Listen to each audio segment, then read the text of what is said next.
días a todos. Buenos días a lo que llega siendo ya un evento mensual habitual. Hoy podemos contar con el doctor Quinsbert Marcelo del Hospital Avila de la Marina Baixa, que nos va a dar una revisión sobre el tratamiento de la hipertensión en pacientes con enfermedad renal crónica. Marcelo, muchas gracias por estar aquí. Ya cuando quieras puedes iniciar con tu revisión. Vale, buenos días.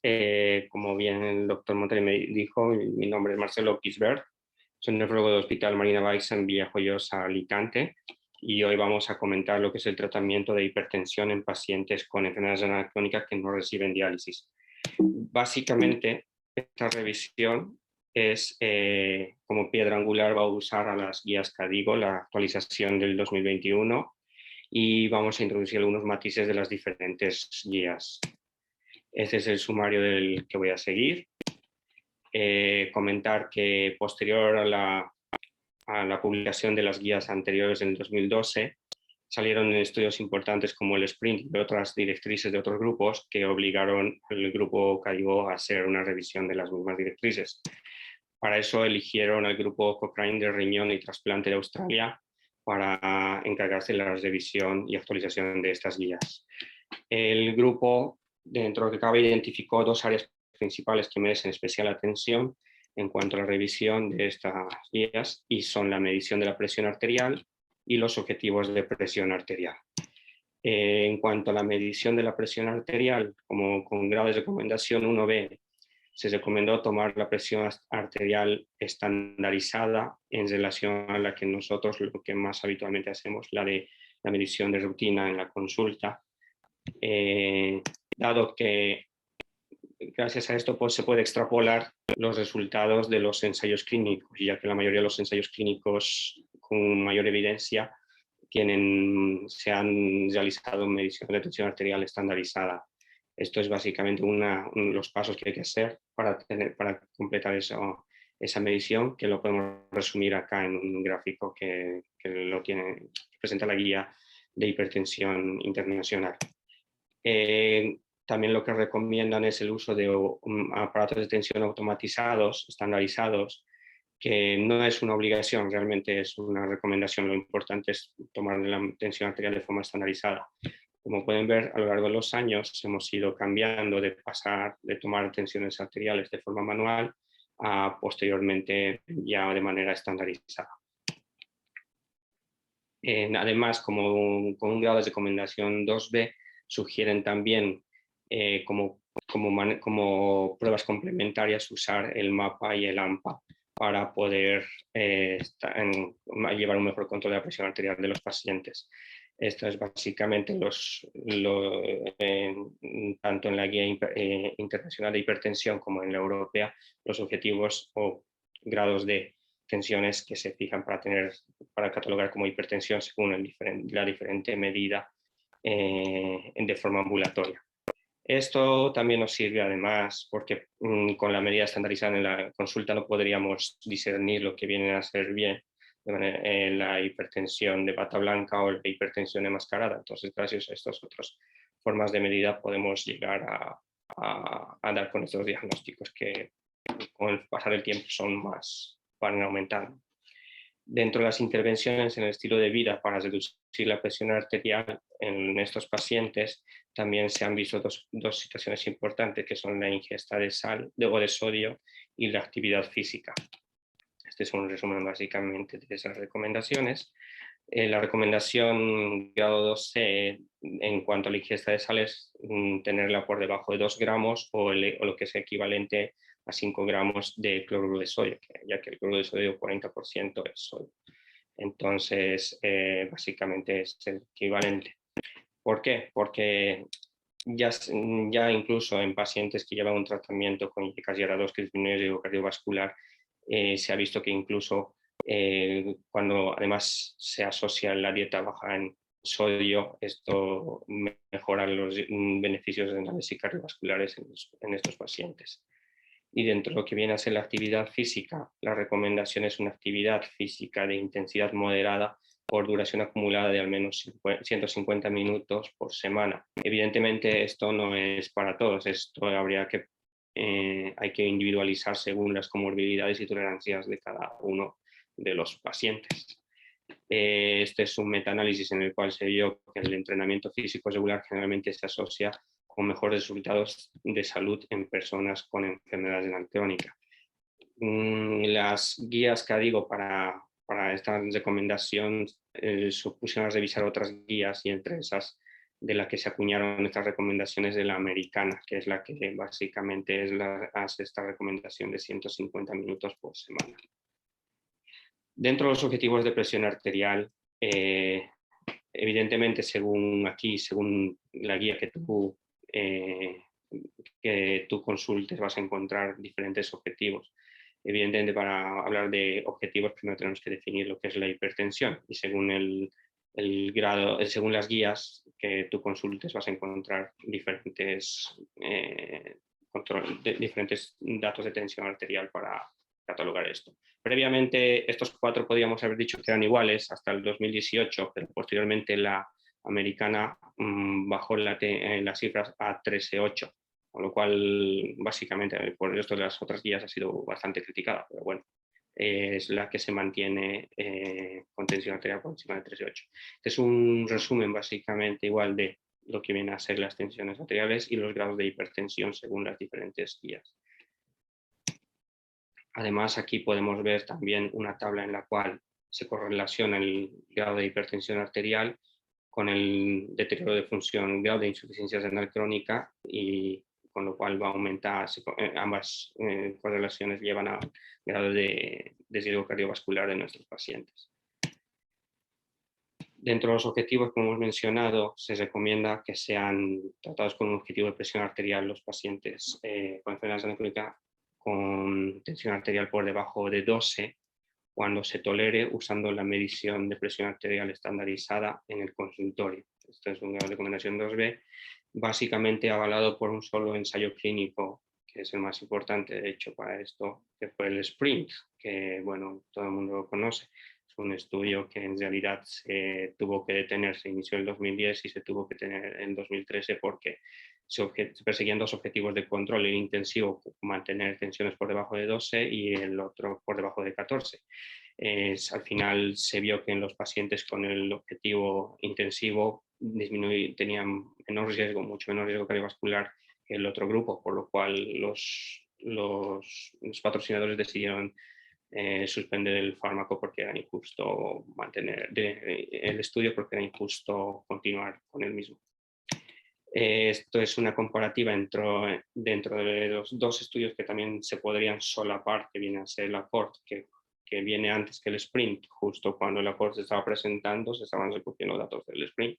Ambos estudios más o menos son parecidos en el sentido de que buscaban 2 objetivos de tensión de forma intensiva, 12, por debajo de 12 y por debajo de 14 el control. El estudio ACCORD incluía pacientes diabéticos y el estudio SPRINT no, aunque luego en un post-hoc se ve que el SPRINT tenía un tercio de la población tenía prediabetes. Y el estudio SPRINT incluía pacientes con enfermedad renal crónica, a diferencia del ACCORD. El estudio SPRINT sí que tuvo relevancia estadística frente al ACCORD, pero en el ACCORD sí que se vio que había un menor grado de índice de accidentes cerebrovasculares. Posteriormente salieron muchos estudios como muy parecidos post-hocs y que hacían comparativas entre si eran los resultados eran diferentes, iguales o no. En este, por ejemplo, los autores concluyen que las principales diferencias fueron que el ensayo ACCORD tuvo menos poder estadístico que el SPRINT y que su resultado primario incluyó una mayor proporción de eventos que son menos sensibles a la reducción de presión arterial. El año pasado se publicó el resultado final del estudio SPRINT, que básicamente a partir de la introducción que tuvo el 2013, posteriormente se hizo un seguimiento hasta julio de 2016 a los pacientes de ambos grupos y se vio que como se mantiene en principio la recomendación de que por debajo de 12 disminuye el riesgo cardiovascular. Pero una cosa interesante que sí se vio es que en estos pacientes de grupo de tratamiento intensivo aumentó a lo largo de los últimos del seguimiento post-estudio, que aumentó los casos de insuficiencia cardíaca y además el deterioro de función renal en pacientes con función renal previamente normal. Este es otro estudio en el cual no se vio un efecto claro de objetivo de tensión, de mantener un objetivo de tensión menor a 14 y un efecto claro sobre la muerte o la enfermedad cardiovascular en pacientes con enfermedad coronaria previa al inicio del estudio. Este es uno de los estudios en los cuales guías como la NICE del Reino Unido se avalan para no ser tan ser más tolerantes, más holgados con sus objetivos. Luego, también se recomienda una presión arterial alta y enfermedades que sean tratados con un objetivo de presión arterial por debajo de 12, como hemos mencionado, con una medida estandarizada. Y esta es básicamente la recomendación que digo, pero estas son las recomendaciones según las diferentes guías en los objetivos que busca cada una de ellas. Evidentemente son diferentes unas de otras, o sea, según cada uno lo que quiera coger, ya podría, pues, va a tener una u otra. Luego, en cuanto al tratamiento de la hipertensión arterial, como primer fármaco de entrada se recomienda el uso de inhibidores del sistema de angiotensina-aldosterona. Esto, sobre todo en las recomendaciones en grados 1 a 4, porque en grados 5 no hay ensayos clínicos televisados válidos que puedan ver el beneficio en estos pacientes. Estos son un par de estudios de los que justamente se analizó los IECAS y ARA2 frente a placebo, en los cuales el ASC demostró una disminución más lenta de la función renal para aquellos con nefropetrosis hipertensiva y el IDNT para aquellos con diabetes y enfermedad renal crónica con albuminuria severamente aumentada. Así como esos hay un montón. Este es un metaanálisis en el cual incluyeron 119 ensayos clínicos con un tratamiento con inhibidores del sistema de angiotensina en comparación con placebo o terapia activa en pacientes con enfermedades renal crónica. Se concluyó que los IECAS y los ARA2 redujeron el riesgo de insuficiencia renal en 39 y 30% respectivamente. Los beneficios cardiovasculares ya se han visto en los IECAS, ARA2, los diuréticos tiazídicos y los bloqueadores de canales de calcio. Son menos consistentes en los betabloqueantes, pero es verdad que hay poblaciones especiales como pacientes con infartos, anginas inestables, en los cuales se maneja como fármacos de primera elección. Y los diuréticos, es importante también recordar que los diuréticos de ASA pierden efectividad a medida que disminuye el filtro glomerular. Los diuréticos tiazídicos pierden efectividad, por eso se recomienda más bien los diuréticos de ASA cuando el filtro glomerular está por debajo de 30. También se recomienda que este objetivo en pacientes con un grado 1 a 4 con proteinuria severamente aumentada, sin diabetes, con un grado de recomendación 1B.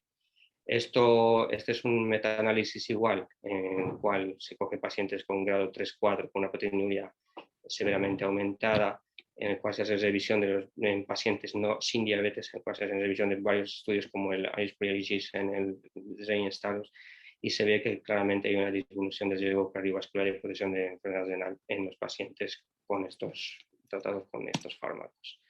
También las recomendaciones grado 1B en pacientes de grado 1 a 4 con una proteinuria severamente elevada, sin diabetes, en grado moderadamente 1 a 4 con proteinuria moderadamente aumentada, disminuye el grado de recomendación a un 2C y vuelve a ser 1B en pacientes con un grado de 1 a 4 con proteinuria moderada severamente, pero ya en pacientes con diabetes mellitus. Esta es una tablita que básicamente resume todo el grado de recomendación según el grado de proteinuria que tienen los pacientes. Estos son igual un par de estudios en los cuales el INT y el renal, como ya los mencionamos menos antes, en los cuales hacen una comparativa entre ARA2 versus placebo y se ve que los ARA2 son eficaces para proteger contra la progresión de enfermedad renal crónica y diabetes mellitus. Este es otro estudio, el ADVANCE, en el cual se usa una asociación que es entre el perindopril, un IECA y un diurético tiacídico light, en el cual en pacientes con diabetes tipo 2, en el cual se ve que el riesgo relativo de evento macro y microvascular se redujo en un 9%, el de muerte por cualquier causa en un 18%, esto atribuido a la caída de la presión arterial sistólica de 5.3 y 2.1 en pacientes con grado 1 y 2 y de 4,5 o 1.8 en grados 3 a 5. Además, dentro de las recomendaciones de las guías CADIGO se recomienda usar la dosis más alta aprobada que tolere el paciente de estos fármacos. Continuar con estos fármacos a menos que la creatinina sérica aumente en más del 30% y solamente considerar reducir la dosis o suspender en situaciones como hipotensión, hiperpotasio no controlada con tratamiento médico o para reducir los síntomas urémicos mientras se trata la insuficiencia renal en pacientes con un estadio final. Este es un algoritmo, bueno, un gráfico que resume básicamente en las guías europeas el manejo del inicio de tratamiento de hipertensión arterial. Ahora hay mucha discrepancia entre usar un solo fármaco a dosis tope y luego asociar un segundo fármaco versus lo que está de moda es la terapia dual o triple combinación de estos fármacos. Entonces, aquí, como se puede ver primero, como terapia dual al inicio siempre va a ser IECA o ARA2 más un calcio antagonista o un diurético tiacídico de preferencia. Si con eso no se controla la tensión arterial, pasamos a la triple terapia de esos tres fármacos. Y si hablamos de una hipertensión resistente, como primera elección alternativa se usa un antagonista de receptores mineralocorticoideos, como es la espironolactona, siempre y cuando evidentemente se pueda y no haya que no exista un riesgo de hiperpotasemia, entre otras cosas. Este es un estudio, el AMBER, en el cual se usó justamente la espironolactona en dos grupos, con placebo versus la espironolactona con un bloqueador de potasio como es el patiromer, y se vio básicamente que los niveles de potasio al usar en pacientes con hipertensión resistente, se vio básicamente que los niveles de potasio estaban bastante controlados con el quelante del potasio patiromer. Con lo cual, esto nos da una herramienta más para poder usar este tipo de fármacos en un futuro.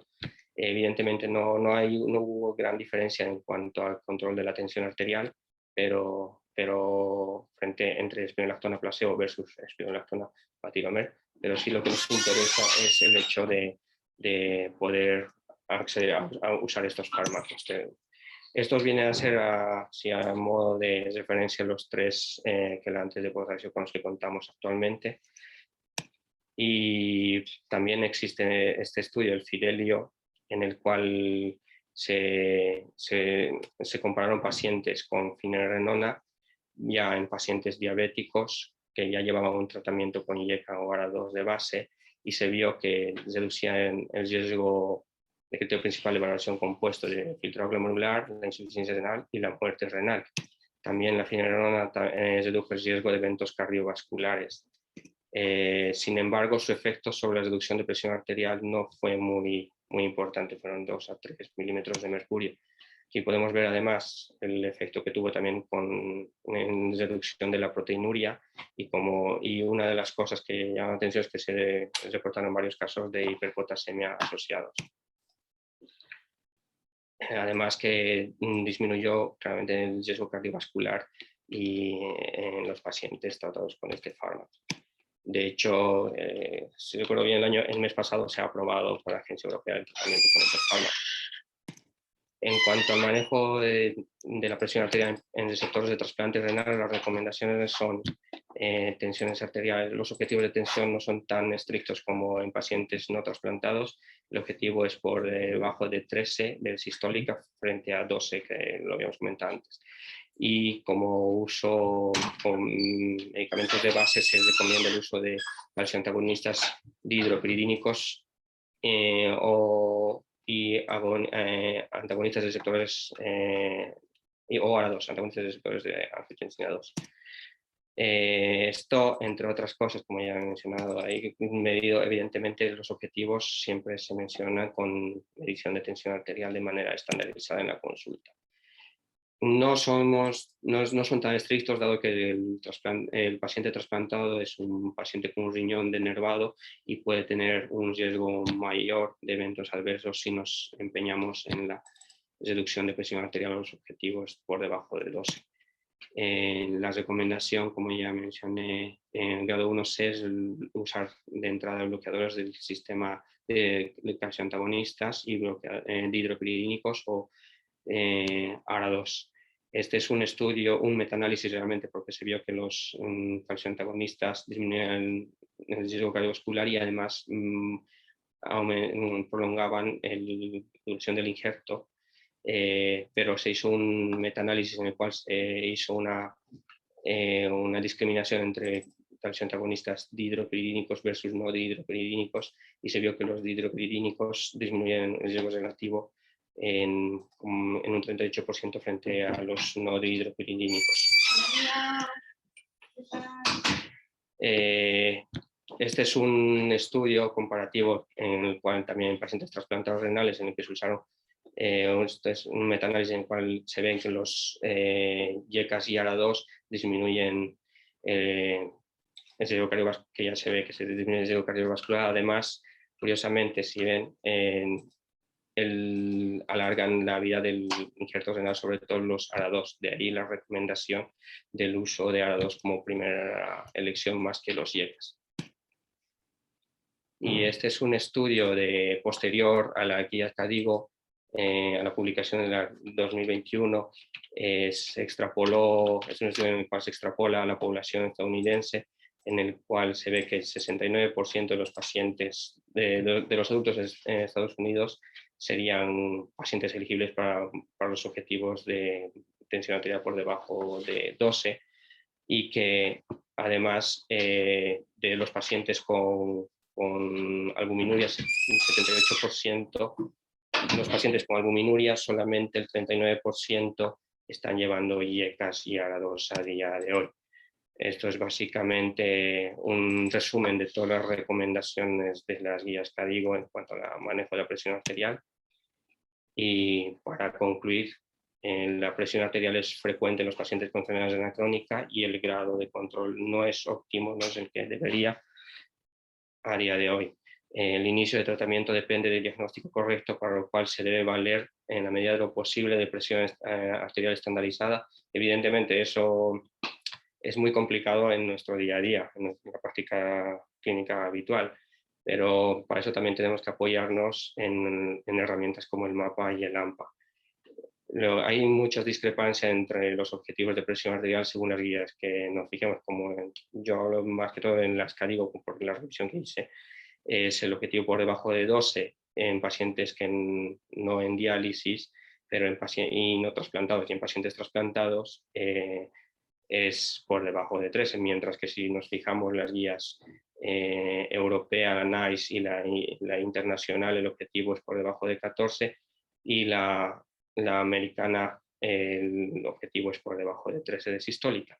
El tratamiento de presión arterial debe ser individualizado en función a esto mismo, porque las guías al final no dejan de ser guías, y lo que nosotros tenemos son pacientes y tenemos que individualizar, apoyados en esas guías, cada uno, el manejo de cada uno de nuestros pacientes. Los YECAS y ARA2 deben ser considerados como primer fármaco de elección en el tratamiento de la presión arterial en pacientes con enfermedad renal crónica con y sin diabetes. Los calcioantagonistas dihidropiridínicos y los ARA2 deben ser considerados de primera elección en pacientes con trasplante renal. Es importante recalcar que esta guía no incluyó a los pacientes en diálisis, dado que no se vio gran diferencia en cuanto a la guía del 2002, cambios para realizar una nueva actualización de cara a la guía de 2021. Por eso esta guía se centró en pacientes con enfermedad renal crónica, pero no en diálisis. El futuro es incierto, pero puede traernos cosas buenas, y entre esas cosas están justamente, pues, entre otras cosas, el estudio Fidelio, Figaro, Fidelity, el grupo Fidelity, y luego también que se están proponiendo que los inhibidores de los ISGLT2 también se van a empezar a hacer estudios, porque podrían contribuir en el manejo de la hipertensión arterial. Y bueno, eso es lo que quería contarles. Gracias. Muchas gracias, Marcelo. Muchas gracias por tu revisión. Me gustaría abrir ya un turno de preguntas. Por ejemplo, me gustaría también comentar una cosa rápidamente. Yo tengo unas preguntas, sé que José Luis tiene otra. La primera es, has comentado durante las guías que efectivamente no se recomienda partir con un filtrado menor de 30 al utilizo de fármacos tiazídicos, pero es verdad que hubo una publicación a final del año pasado con clortalidona en paciente con enfermedad renal crónica estadio 4 que se publicó en el New England, donde parece que puedan ser efectivos.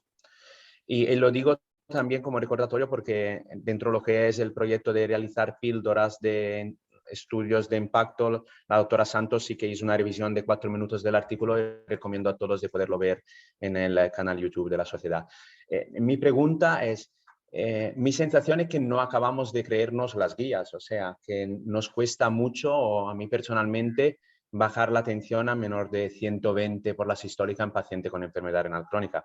¿Cuál es tu sensación, Marcelo? ¿Es así o vosotros sí que sois mucho más agresivos o believer y tenéis resultados en este sentido? No, estoy de acuerdo contigo, porque realmente una vez que haces la revisión de las guías, a ver, el objetivo que se fijan básicamente es en relación a la presión arterial estandarizada. ¿Por qué? ¿Por qué se ve en esta guía por debajo de 12 y en las otras guías no?